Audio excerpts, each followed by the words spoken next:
Hey there, creepy peeps.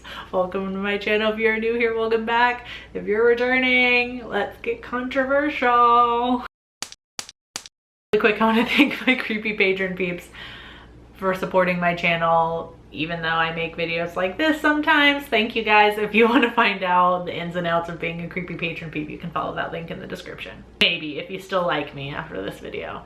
That's right, we're back with more unpopular horror opinions. I've done this video twice before. This one I think is going to be my most aggressive one.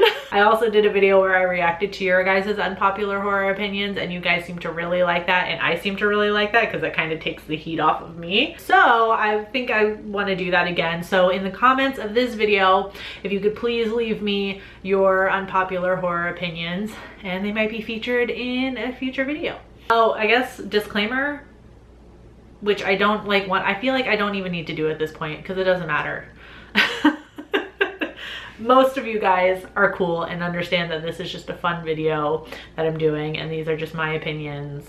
So, and if you don't understand that, you can go somewhere. Let's begin.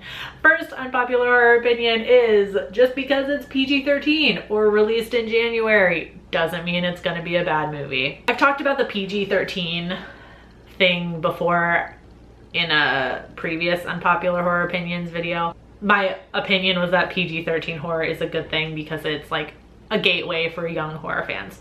So we'll leave it at that. This is mostly about like the January horror releases. January and February are called dump months in the industry for a few different factors, just like the time of year, other stuff going on, especially in the US at the time.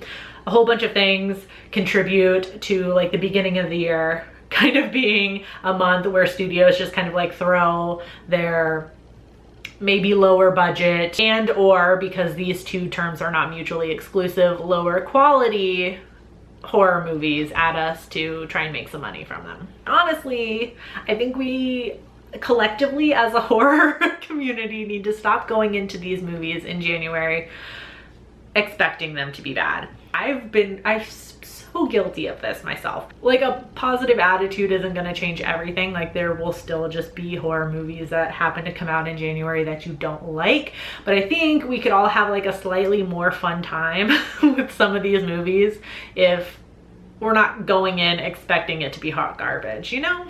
Second unpopular horror opinion is the horror versus thriller debate is tired. Stop it. So I used to be one of those people that didn't really understand like the horror versus thriller designation, and I've talked about it before how I'm like very slowly like coming around to the idea that okay, like I get the difference sometimes, but hot damn am I tired of hearing the debate about it though, like especially with certain movies that come up in horror talk where you'll get people like, well, that one's not really a horror movie though, it's a thriller.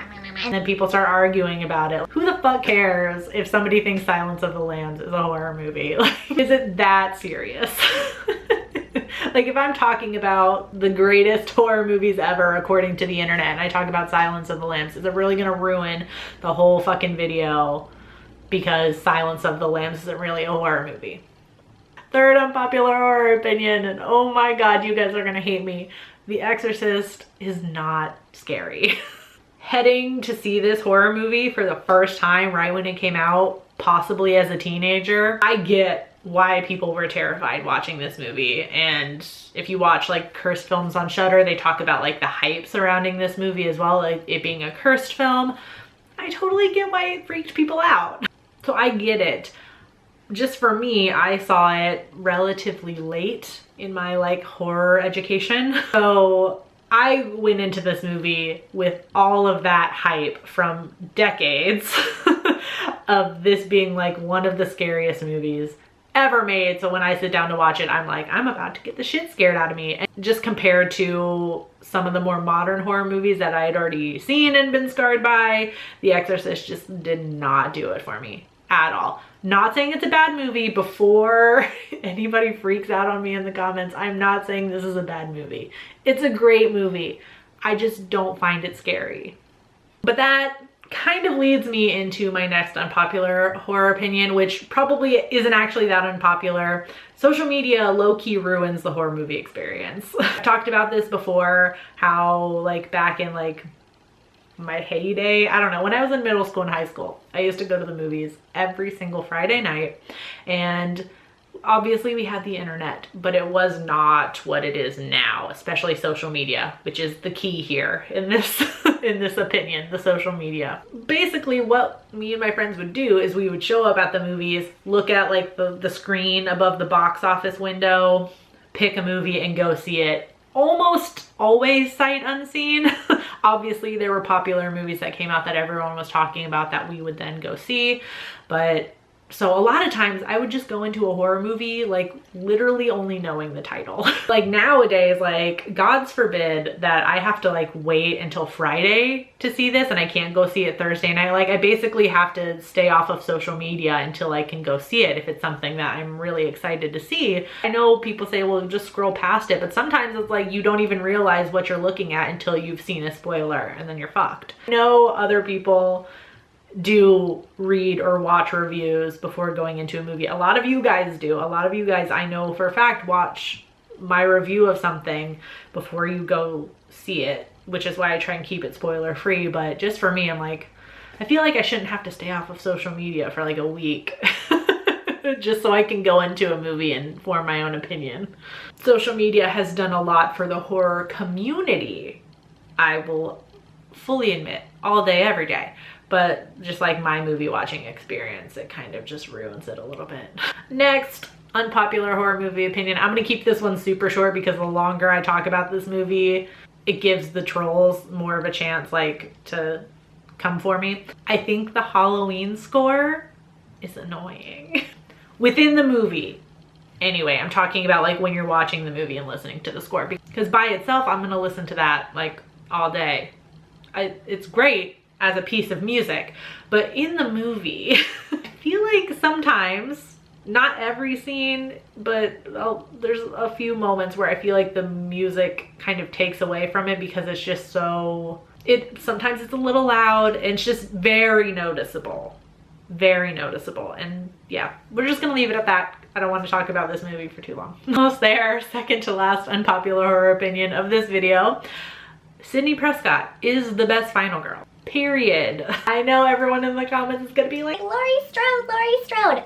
No. One, you're gonna have to tell me what timeline you're working with here, but like any timeline I can think of, even the most recent one, I still feel like SIDNEY beats out all the other final girls. She's the only final girl, one that even gets a chance to live through the entire franchise, because a lot of final girls, if they make it to the next movie, are dead within the first 15 minutes. But if we're gonna have a final girl for an entire franchise, if we're gonna get to follow this one main character through an entire franchise, I want it to be somebody like SIDNEY who learns from her experiences every time. So each movie she gets a little bit better at handling what's happening. But also she's just trying to like live a normal life as well.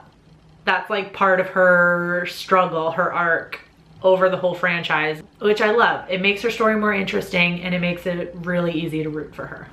And finally, my last unpopular horror opinion. Remakes and reboots mostly exist because studios only care about making money. That's not the unpopular part. That's not even really an opinion. That's pretty much a fact. Rehashing well-known horror franchises with reboots, remakes, whatever, sequels, prequels, it sells tickets, period. That's their place in the horror industry. They serve a purpose. And other stuff as well, like, you know, it can give like new directors a chance to, you know, get their name out there by doing like sequels and stuff. They have their place. What like my unpopular opinion around that is kind of like my first one, where I need everyone to stop bitching about them so much. And this is something also that's just more for me than anybody else, because I'm guilty of this too. It does have its place, but also your money is your vote, people. So if you're tired of seeing remakes, reboots, sequels, how many times have I said that combination of words so far? If you're tired of seeing them, stop going to see them. So I'm just tired of seeing people complain about how there's no originality in like the horror genre anymore, and yet they still go out to the theater to go see these movies on opening weekend. It's like, the studio has your money at that point. They just want butts in the seats. Like, at that point, they're not gonna care if you're complaining about there's too many sequels. Like, you already gave them your money. Okay. Is anyone still here? So like I said at the beginning of this video, leave your unpopular horror opinions in the comments so I can save them, compile them, and do a video maybe like next week or the week after where I react to your guys' unpopular horror opinions to take the heat off of me just a little bit. I hope you enjoyed this video. If you did and you're still here by the end, leave a thumbs up. Subscribe if you're new here and you don't hate me. Become a creepy peep today. I post videos Monday, Wednesday, and Friday. It's so weird to outro these videos after this because I feel like nobody's left by the end of these videos. Thanks for watching. I'll talk to you guys very, very soon. Until then, stay strange. Bye.